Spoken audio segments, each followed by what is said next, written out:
Dimethyl sulphide ये एक ऐसी गैस है दोस्तों जो सिर्फ हमारे अर्थ पर ओशन में जी रहे कुछ तरह के माइक्रो ऑर्गेनिज्म से प्रोड्यूस होती है। लेकिन हमारे पृथ्वी से 124 लाइट ईयर्स की दूरी पर एक ऐसा प्लैनेट मौजूद है जिसमें यही सेम गैस पाई गई है, डाइमिथाइल सल्फाइड। क्या इसका मतलब यह है कि हमने आखिरकार ऐसा प्लैनेट खोज लिया है जिस पर शायद कोई ऐसी लाइफ होगी जो पानी में जी रही है और इस सेम गैस को वहां प्रोड्यूस कर रही है। इस गैस को दोस्तों जेम्स वेब स्पेस टेलीस्कोप के द्वारा डिटेक्ट किया गया था, जो डेटा इस टेलीस्कोप ने प्रोवाइड किया। एक एस्ट्रोनॉमर निक्कू मधुसूदन जो इस डेटा पर स्टडी कर रहे हैं, उन्होंने बताया कि इस प्लैनेट पर लाइफ होने की पॉसिबिलिटी 50-50 है एक इंटरव्यू में। Do you put the chances of having found life? At this stage, I would say 50-50. Wow, that high? Yeah, I mean, that's purely going by what the data has been telling us in the past and what we know from theory. क्या वाकई में इस planet पर life होगी? उस planet का atmosphere कैसा होगा? आज की इस वीडियो में मैं आपको बताऊंगा कि इंटरनेट पर इस बात को कितना बढ़ा चढ़ाकर बताया गया है और कितनी बातें इस प्लैनेट की सच है। आइए जानते हैं आज की इस वीडियो में।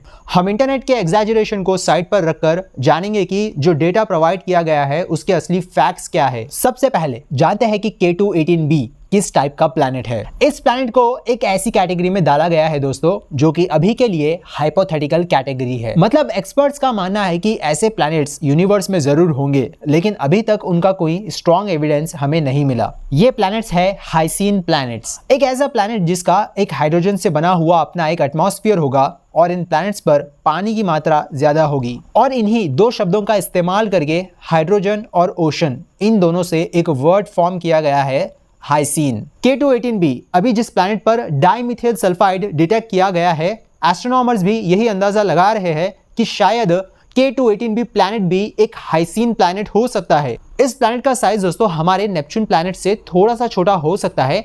अब जो प्लैनेट्स इस साइज में फिट बैठते हैं, ऐसे प्लैनेट्स को सब नेपच्यून प्लैनेट्स की कैटेगरी में डाला जाता है। या फिर हम इस प्लैनेट का साइज हमारे अर्थ से कंपेयर करें तो 2.6 टाइम्स ये ज्यादा बड़ा हो सकता है हमारे पृथ्वी से। ऐसे प्लैनेट्स को दोस्तों सुपर अर्थ का नाम भी दिया जाता है, जो प्लैनेट्स हमारे पृथ्वी से 2 गुना ज्यादा बड़े होते हैं। बस 2021 में ही साइंटिस्ट ने अंदाजा लगाया कि शायद हाइसीन प्लैनेट्स जरूर होंगे हमारे यूनिवर्स में, और एक्सपर्ट्स भी यही मानते हैं कि ऐसे प्लैनेट्स पर लाइफ होने की पॉसिबिलिटी ज्यादा हो सकती है, क्योंकि लिक्विड वाटर में ये ज्यादा रिच हो सकते हैं। कोई भी नई लाइफ जो एक नए प्लैनेट पर जन्म ले सकती है। हालांकि अब तक हमने कोई दूसरी लाइफ को ढूंढा नहीं है किसी प्लैनेट पर, लेकिन कोई भी प्लैनेट पर लाइफ बनने के लिए ये 3 इंग्रेडिएंट्स बहुत ज्यादा इंपॉर्टेंट है।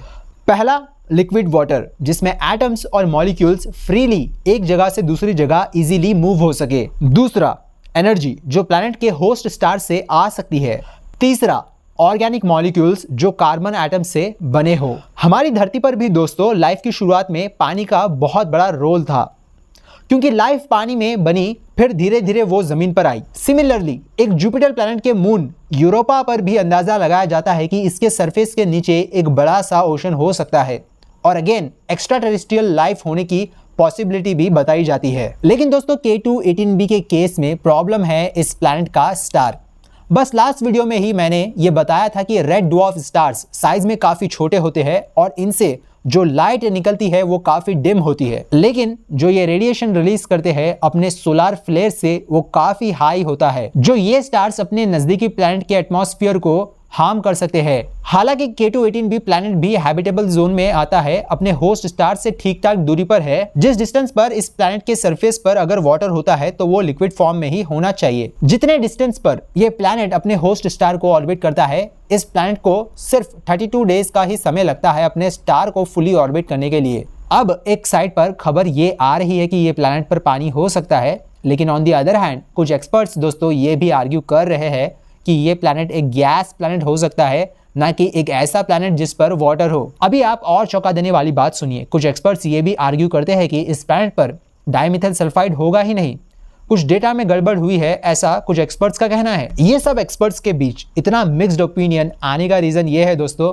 कि इस प्लैनेट का करेक्ट डेटा हमें अभी पता नहीं लगा है। इवन निक्कू मधुसूदन के ये साफ साफ शब्द थे, We need more data to confirm। इसीलिए जब निक्कू मधुसूदन बोल रहे हैं कि लाइफ होने की पॉसिबिलिटी 50-50 है, तो उस प्लैनेट में लाइफ होने और लाइफ नहीं होने की चांसेस दोनों ही सेम है। अभी मैं आपको डेटा के हिसाब से समझाता हूं कि एक्सपर्ट्स क्यों श्योर नहीं है कि इस प्लैनेट पर डाइमिथाइल सल्फाइड भी हो सकता है या नहीं। अब जब भी दोस्तों कोई भी एक्सोप्लैनेट रिसर्च में जब कोई मॉलिक्यूल और गैस डिटेक्ट होती है तो उस चीज का कॉन्फिडेंस लेवल पता करने के बाद एक्सपर्ट्स उस डेटा को सिग्मा लेवल में ही रखते हैं। जैसे कि ये आप चार्ट देख सकते हो, यहाँ पर 1 सिग्मा लेवल का मतलब होता है चांसेस सिर्फ 68.27% है जो भी चीज डिटेक्ट की गई है एक एक्सोप्लैनेट पर। 2 सिग्मा लेवल में चांसेस 95.45% हो जाते हैं। अभी आप परसेंटेज सुन के समझोगे, वाओ 95.45% मतलब चांसेस कितने ज्यादा है।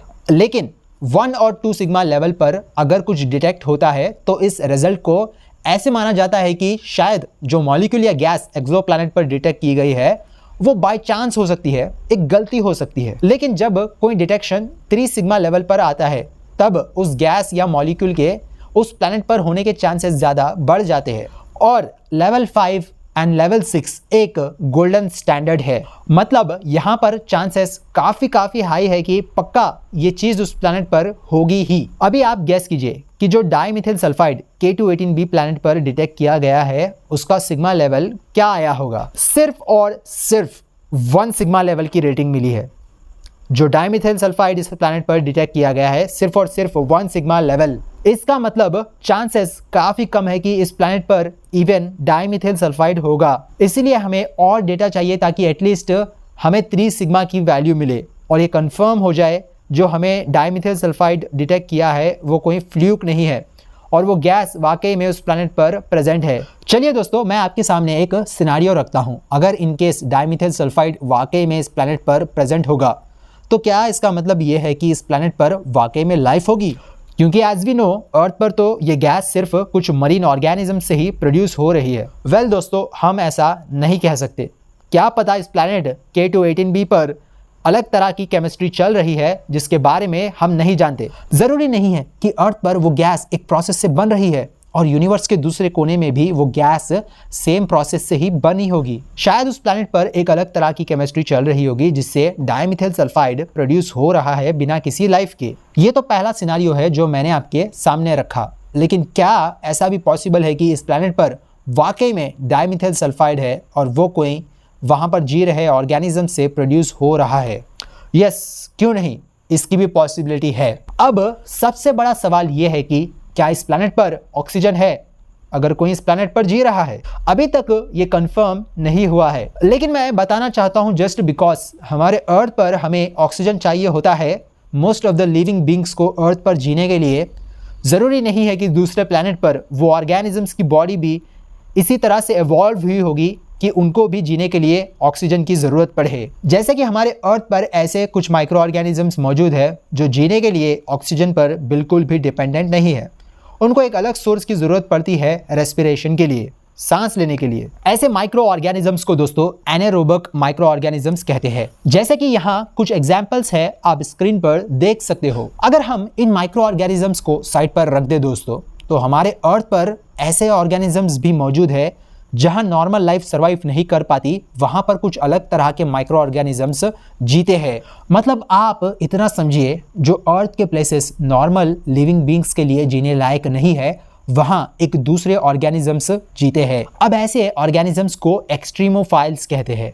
एग्जाम्पल के तौर पे डेड सी में कोई भी मछली जी नहीं सकती, लेकिन एक ऑर्गेनिज्म यहाँ रहना पसंद करता है। सिर्फ यहाँ नहीं, इनफैक्ट जिस लेक में सॉल्ट की मात्रा ज़्यादा होती है वहाँ ये ऑर्गेनिजम्स एग्जिस्ट करता है। इस ऑर्गेनिजम्स को हैलोफाइल्स कहते हैं। इन सब एग्जाम्पल से हमें ये पता लगता है दोस्तों कि हमारे पृथ्वी पर ही ऐसे ऑर्गेनिजम्स मौजूद है जो बिल्कुल ही ऑक्सीजन पर डिपेंडेंट नहीं है। कुछ ऐसे भी ऑर्गेनिजम्स मौजूद है जो ऐसे ऐसे प्लेसेस पर जी लेते हैं जहाँ पर नॉर्मल लाइफ जी नहीं सकती। तो सोच के देखिए, दूसरे प्लैनेट पर अगर लाइफ इवॉल्व हुई होगी तो वो कितनी डिफरेंट होगी, वो किस किस कंडीशंस में जी रही होगी वहाँ पर। और अगर दूसरे प्लैनेट पर वाकई में लाइफ होगी तो भले ही हम ह्यूमंस के लिए वो प्लैनेट उतना हैबिटेबल ना हो, यानी कि हमारे जो जीव अर्थ पर जी रहे हैं उनके लिए भी वो भले ही हैबिटेबल ना हो, लेकिन क्या पता जो एलियन ऑर्गेनिजम्स है उनकी बॉडी इस तरह से इवॉल्व की होगी उस प्लैनेट पर कि वो उस हार्श कंडीशंस में भी अडाप्ट कर चुके हैं। और बात रही डाइमिथाइल सल्फाइड K2-18b प्लैनेट पर होने की, तो मैंने आपको बताया कि इसका कॉन्फिडेंस लेवल अभी कितना कम है। लेकिन दोस्तों आने वाले समय में शायद और भी डेटा निकाला जाएगा K2-18b प्लैनेट से, और फिर जाके साइंटिस्ट एक फाइनल कंक्लूजन पर आएंगे कि वाकई में इस प्लैनेट पर डाइमिथाइल सल्फाइड था या नहीं, और उस प्लैनेट पर डाइमिथाइल सल्फाइड प्रोड्यूस हो रहा है। अगर ये कंफर्म हो जाता है तो ये भी जानना होगा कि वो कोई जीवित लाइफ ही प्रोड्यूस कर रही है या फिर कोई केमिस्ट्री के चलते वो डाइमिथाइल सल्फाइड प्रोड्यूस हो रहा है प्लैनेट पर। अब आगे क्या होगा वो तो हमें फ्यूचर में ही पता लगेगा, जब जेम्स वेब टेलीस्कोप से फिर से एक और बार डेटा निकाला जाएगा इस प्लैनेट का। अगर इस टॉपिक पर फर्दर रिसर्च आती है तो मैं आपको जरूर अपडेट करूंगा। अभी के लिए अगर आपको जानना है कि हमारे सोलर सिस्टम का सबसे नजदीकी एक्सोप्लैनेट प्रोक्सिमा सेंटोरी बी कैसा लगता है, तो वो जानने के लिए आप इस लेफ्ट वाली वीडियो पर क्लिक कर सकते हो। या फिर आपको जानना है कि वॉयेजर 1 के बारे में, कि 50 साल के सफर में वॉयेजर 1 2024 में कितना दूर हमारे पृथ्वी से जा चुका है, अब उसके बारे में जानने के लिए आप इस राइट वाली वीडियो पर क्लिक कर सकते हो। और मैं मिलूंगा आपसे अगली वीडियो में कुछ नई इन्फॉर्मेशन और नॉलेज के साथ, हमेशा की तरह। Good bye.